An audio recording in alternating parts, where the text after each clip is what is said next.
For privacy reasons, names and places have been changed. This story is inspired by true events. On a sweltering morning in September 2000, 31-year-old Blake Sullivan left his hotel room in downtown Dubai, eager to tour what would become the world's tallest building. The Chicago structural engineer had traveled halfway across the world to study the revolutionary construction techniques of the Burj Dubai, now known as the Burj Khalifa. He never returned to his room. Despite an exhaustive search of the massive construction site and a full-scale investigation by Dubai police, Blake seemed to have disappeared into thin air.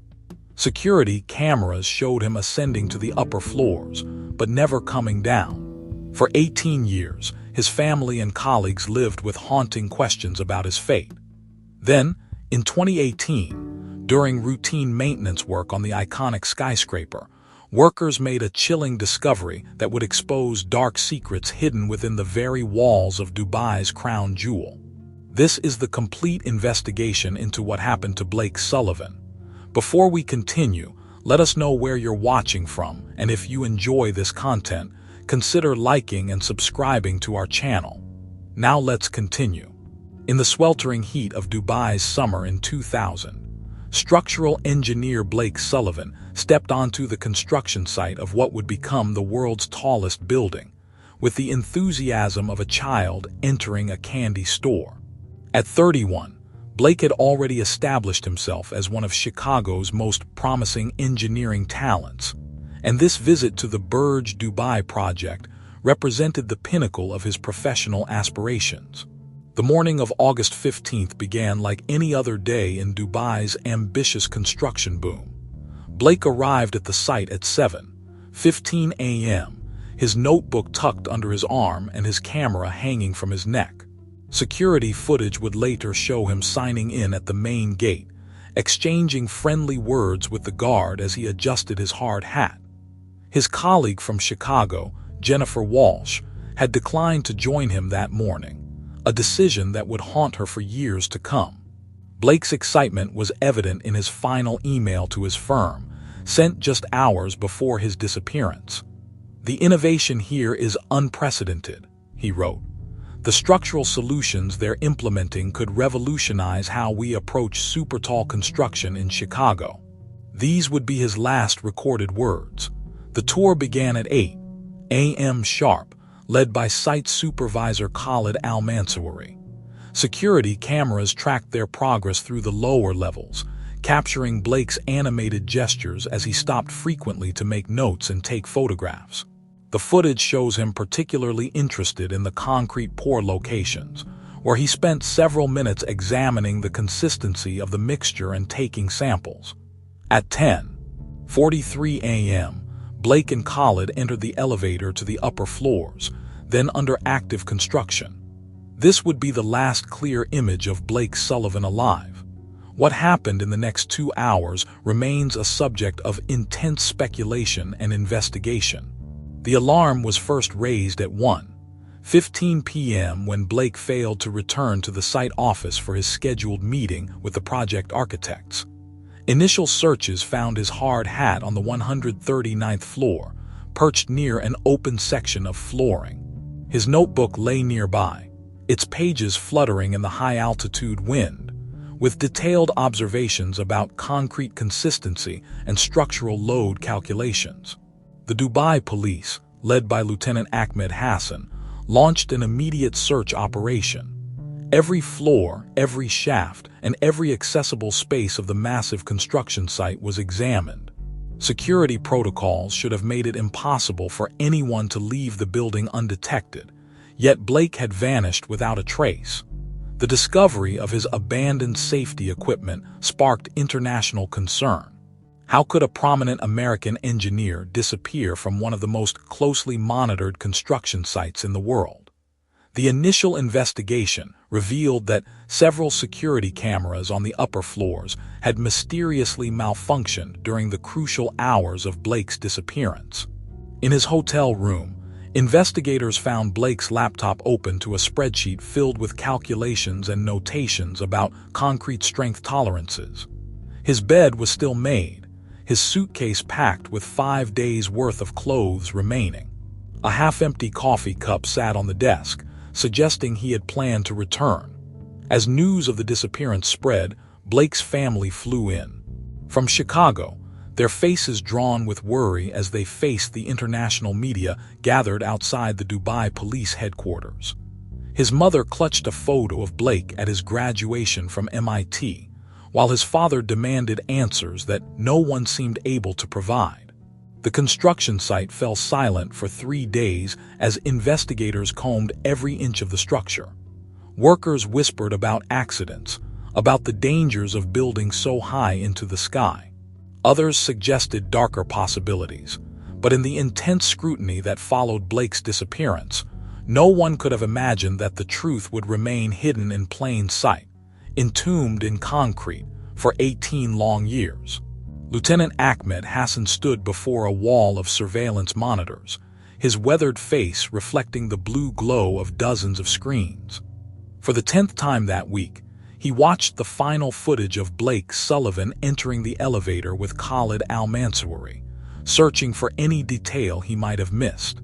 The timestamp read 10:43 a.m., marking the beginning of a mystery that would perplex Dubai's finest investigators for nearly 2 decades.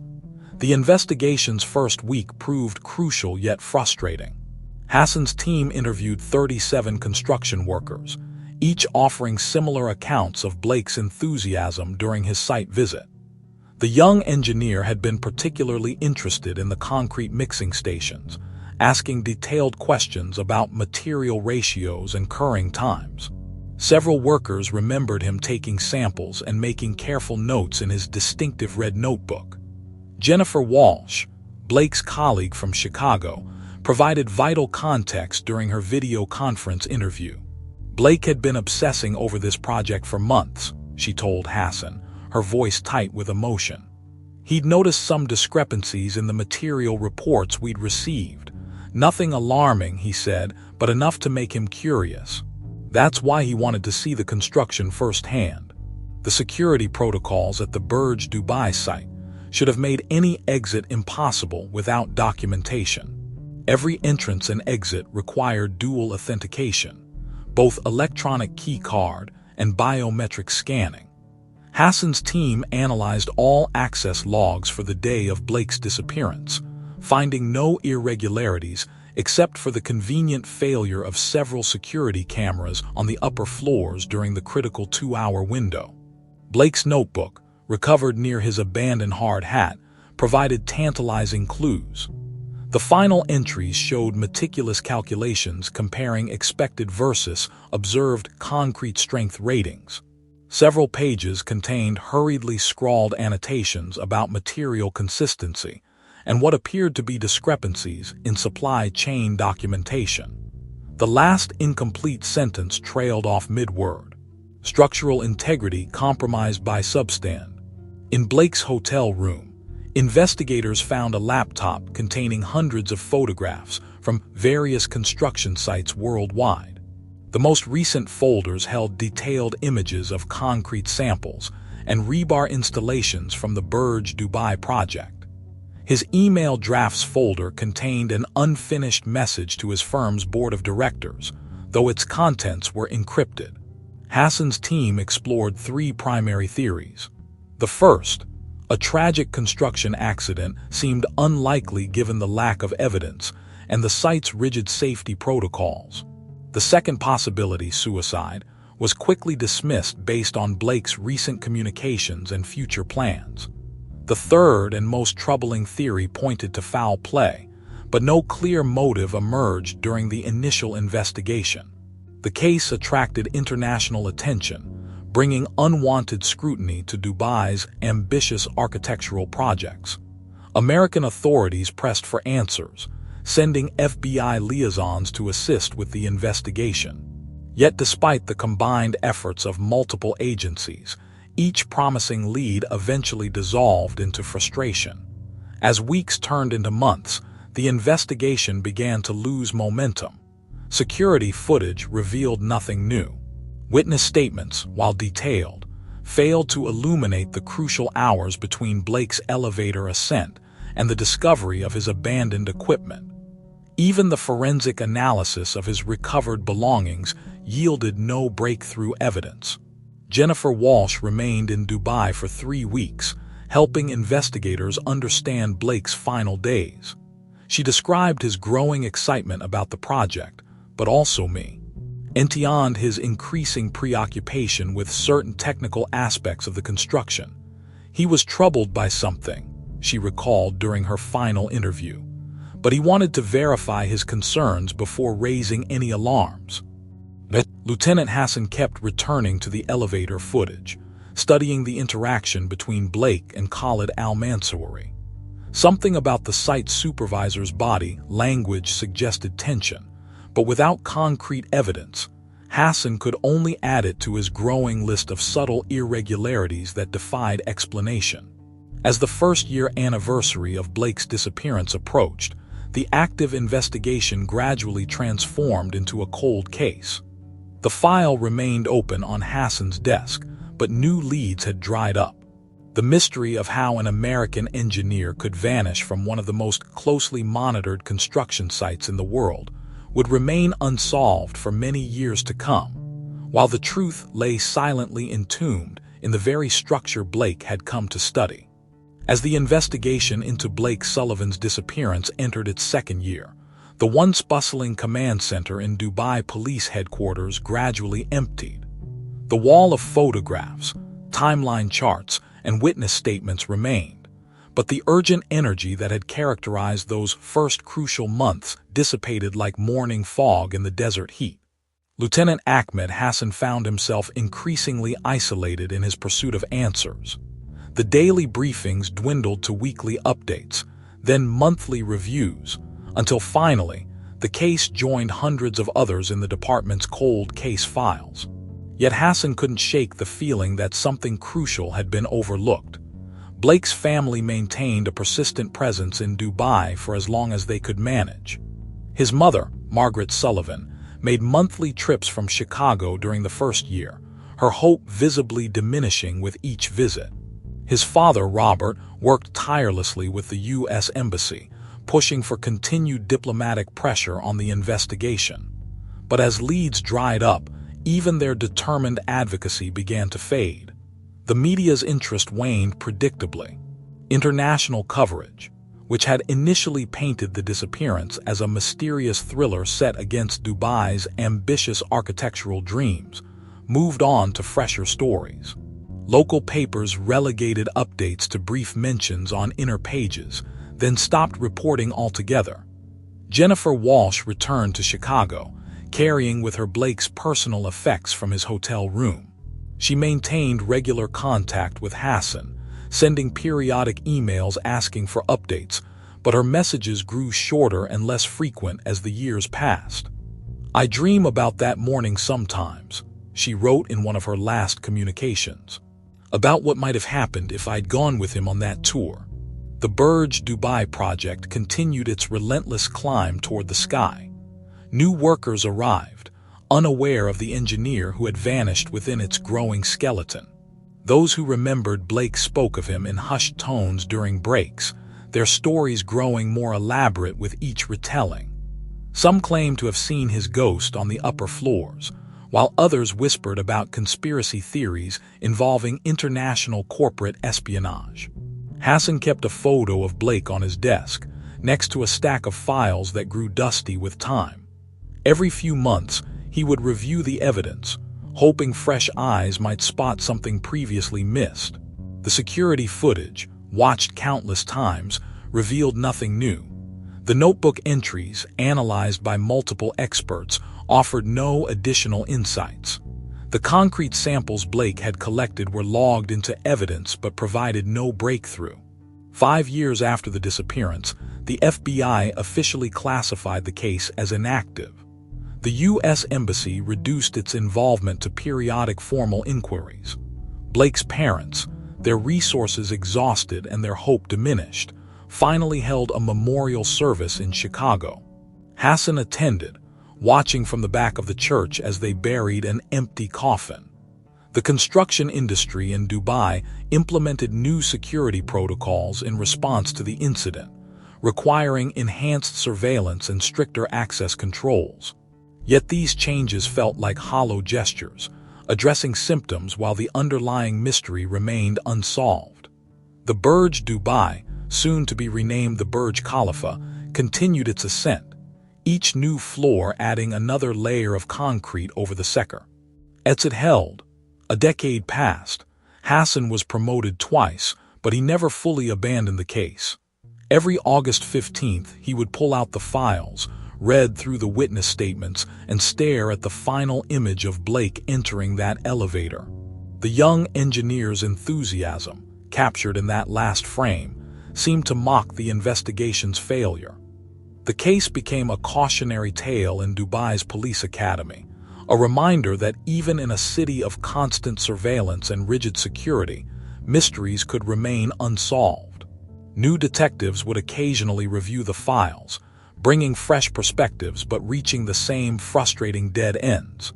For 18 years, the truth remained hidden behind a wall of concrete and silence. The world moved on. The Burj Khalifa became an iconic symbol of Dubai's ambition, and Blake Sullivan became a footnote in its history. But beneath the gleaming surface of the world's tallest building, a secret waited to be discovered, one that would eventually shatter the carefully constructed facade of its creation and reveal the dark price of unchecked ambition. In the spring of 2018, during what should have been routine maintenance work on the Burj Khalifa's 139th floor, renovation specialist Omar Rahman noticed something peculiar about a section of wall near the building's core. Initial scans had indicated potential structural anomalies, but what his team discovered would finally break open Dubai's most notorious cold case. The concrete showed subtle irregularities in its setting pattern, barely noticeable to the untrained eye. As Rahman's team began carefully removing sections for inspection, they uncovered more than just structural concerns. Embedded within the wall, preserved in the dry, sealed environment, lay human remains alongside a waterproof document case. Lieutenant Ahmed Hassan, now a senior investigator nearing retirement, received the call at 3:47 p.m. After 18 years of waiting, the breakthrough had finally arrived. Within hours, the 139th floor transformed into a crime scene. Forensic teams worked meticulously, documenting every detail as they extracted the remains and evidence from their concrete tomb. The document case proved to be the key to unraveling the mystery. Inside, protected from the elements, lay Blake Sullivan's original engineering reports, along with detailed photographs and material testing data.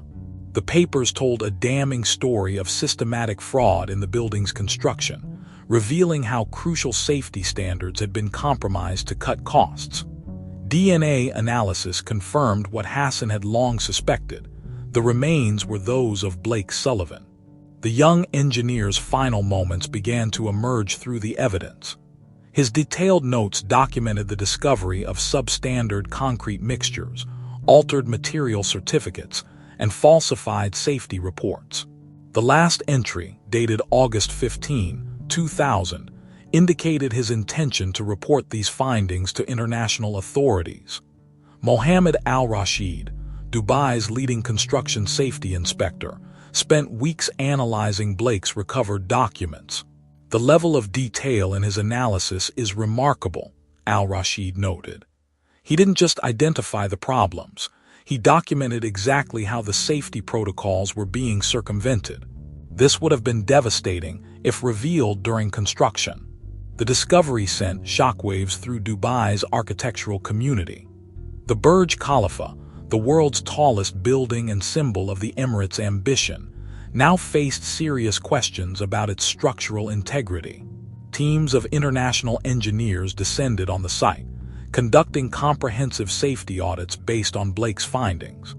Jennifer Walsh flew in from Chicago to assist in interpreting Blake's technical notes. Fighting back tears as she handled his recovered notebooks, she confirmed his growing suspicions in the days before his death. Blake had noticed discrepancies in the concrete strength tests, she explained. He was methodically building a case, gathering evidence. He knew something was seriously wrong. The most damning evidence came from Blake's hidden photographs.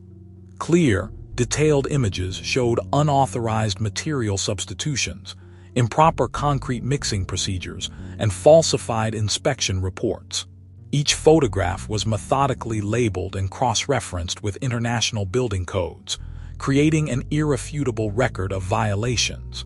As news of the discovery spread, the Sullivan family returned to Dubai. Margaret Sullivan stood silently before the wall where her son had remained hidden for nearly 2 decades, her hand resting against the cold concrete. Blake died trying to protect people, she said. He saw something wrong and refused to look away. The investigation shifted from a missing persons case to a homicide inquiry. Hassan's team, reinvigorated by the new evidence, began tracking the paper trail of construction materials and comparing them with Blake's documented findings. The evidence pointed to systematic fraud orchestrated at the highest levels of the project's supervision. The recovered documents revealed more than just technical violations. They exposed a complex web of corruption and cover-ups.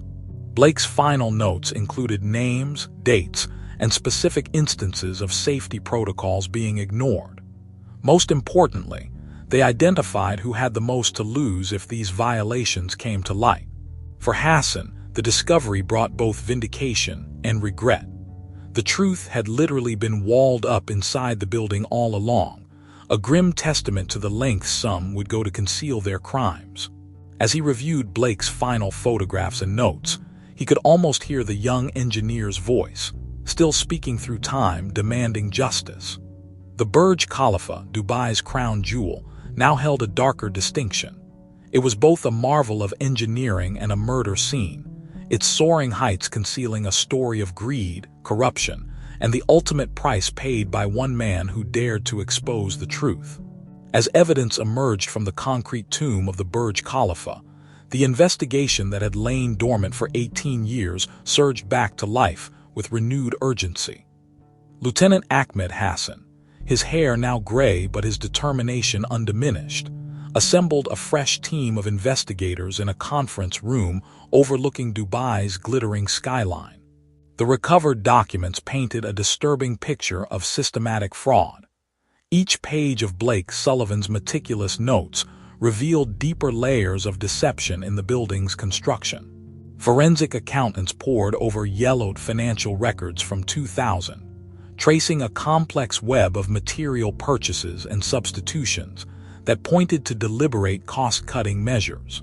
Former construction workers, now nearly 2 decades older, came forward with new perspectives on old memories. Many spoke of the pressure to meet impossible deadlines, of midnight concrete pours that seemed rushed, of materials that arrived under cover of darkness. One former supervisor, speaking on condition of anonymity, recalled heated arguments between Blake and site supervisor Khalid Al-Mansouri in the days before the engineer's disappearance. The building itself became both crime scene and witness. Engineering teams conducted comprehensive structural analyses, comparing Blake's documented concerns with current conditions. Mohammed Al-Rashid, leading the safety audit, confirmed Blake's worst fears. The substituted materials were significantly below required specifications, he reported. It's a testament to over-engineering that the building has stood this long without major issues. Jennifer Walsh's expertise proved invaluable in decoding Blake's technical shorthand. Working alongside Dubai's investigators, she translated his cryptic notations into clear evidence of fraud. Blake had developed a kind of private code, she explained, her fingers tracing his familiar handwriting. He was protecting himself, documenting everything while trying to avoid detection. Financial investigators uncovered a trail of irregular payments and suspicious bank transfers linked to the construction supervision team. Records showed unusual deposits to offshore accounts coinciding with major material purchases. The pattern suggested a systematic scheme to profit from substandard materials while maintaining a facade of compliance. As the investigation progressed, attention increasingly focused on Khalid al-Mansouri. The former site supervisor had risen through the ranks to become a prominent figure in Dubai's construction industry. His signature appeared on numerous documents approving material substitutions that Blake had flagged as dangerous. Bank records revealed a suspicious pattern of wealth accumulation in the years following the project.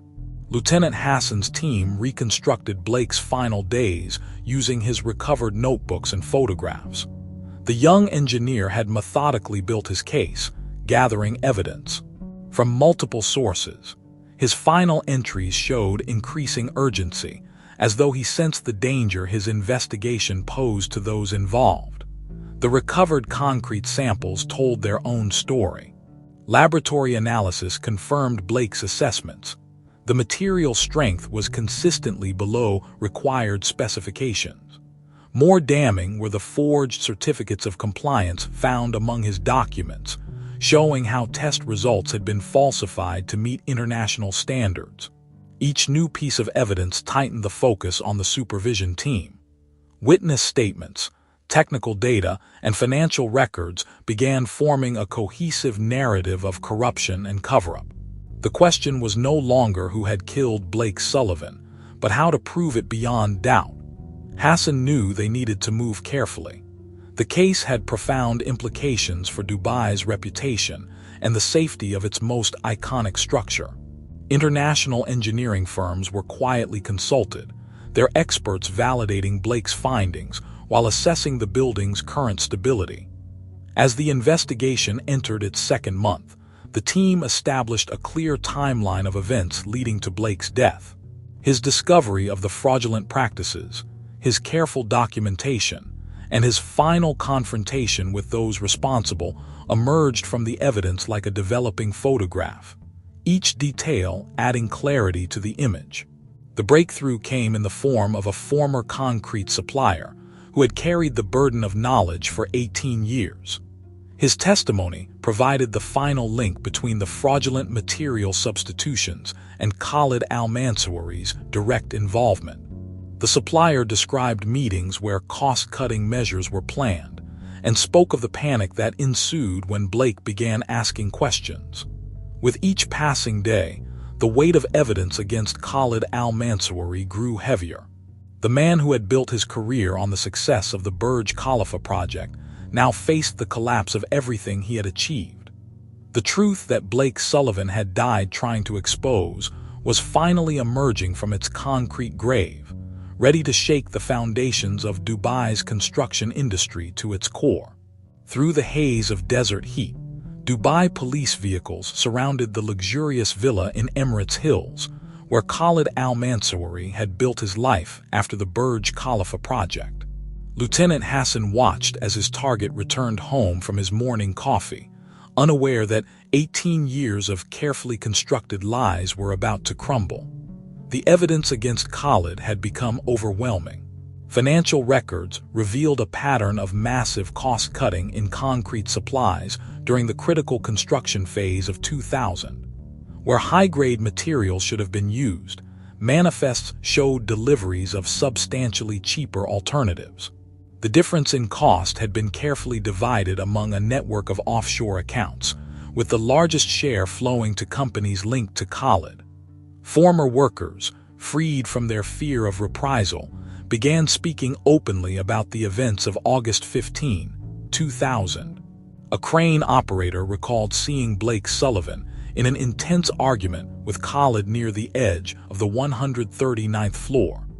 A concrete specialist remembered Blake collecting samples that morning, his face growing increasingly troubled as he conducted basic strength tests. The most damning testimony came from Rashid Al-Hamdi, a former materials supplier who had carried the weight of his knowledge for nearly 2 decades. Khalid called me that morning, panic in his voice, Rashid told investigators. He said the American engineer had proof of everything, the substitutions, the falsified certificates, all of it. He said if Blake reported his findings, we would all face criminal charges. Blake's recovered documents painted a clear picture of his final hours. His notebook entries showed a methodical investigation into material strengths, comparing actual samples against reported specifications. The discrepancies were significant in some cases. The concrete used was barely 60% of the required strength. His final calculations indicated that the cost-cutting measures had saved nearly $40 million, all while putting the entire structure at risk. Security footage from that day, previously dismissed as incomplete, now told a new story when combined with witness statements. Cameras showed Blake and Khalid ascending in the service elevator, but only Khalid returned. In the intervening 90 minutes, concrete had been poured on the 139th floor, an unscheduled pour that Khalid had personally supervised. The concrete supplier's testimony proved crucial in reconstructing the murder. According to his account, Khalid had ordered an immediate delivery to the 139th floor, insisting it be done without the usual documentation. The supplier remembered something else: the unusual addition of quick-setting agents to the mix, making the concrete harden in a fraction of the normal time. Laboratory analysis of the concrete encasing Blake's remains confirmed this detail. The composition matched exactly with the supplier's description, containing accelerants that would have allowed the concrete to set within hours rather than days. Blake had been entombed alive, his evidence sealed with him in a hasty attempt to silence his discoveries. When confronted with the mounting evidence, Khalid's carefully maintained facade began to crack. The man who had overseen the construction of the world's tallest building now sat in an interrogation room, his empire of lies collapsing around him. Under Hassan's relentless questioning, the truth finally emerged. Blake had threatened to expose everything, not just the substandard materials, but the entire network of corruption that had infected the project. His detailed reports would have triggered international investigations, halted construction, and sent dozens of people to prison. Khalid had acted in desperate self-preservation, turning the young engineer's workplace into his tomb. The confession, when it came, was chilling in its practicality. Khalid described how he had confronted Blake on the 139th floor, hoping to buy his silence. When the engineer refused, making it clear he intended to report his findings immediately, Khalid made a split-second decision that would haunt the building's legacy forever. As Hassan listened to the confession, he thought of Blake's parents, of the 18 years they had waited for answers. He thought of the young engineer's courage in standing firm against corruption, even when it cost him everything. The truth had finally emerged from its concrete prison, bringing with it justice long delayed but not denied. The implications stretched far beyond a single murder. Blake's recovered evidence would force a complete structural review of the Burj Khalifa, leading to extensive reinforcement work to ensure its safety. More importantly, his death would spark reforms throughout Dubai's construction industry, his final act of professional integrity leaving a legacy that would save countless lives.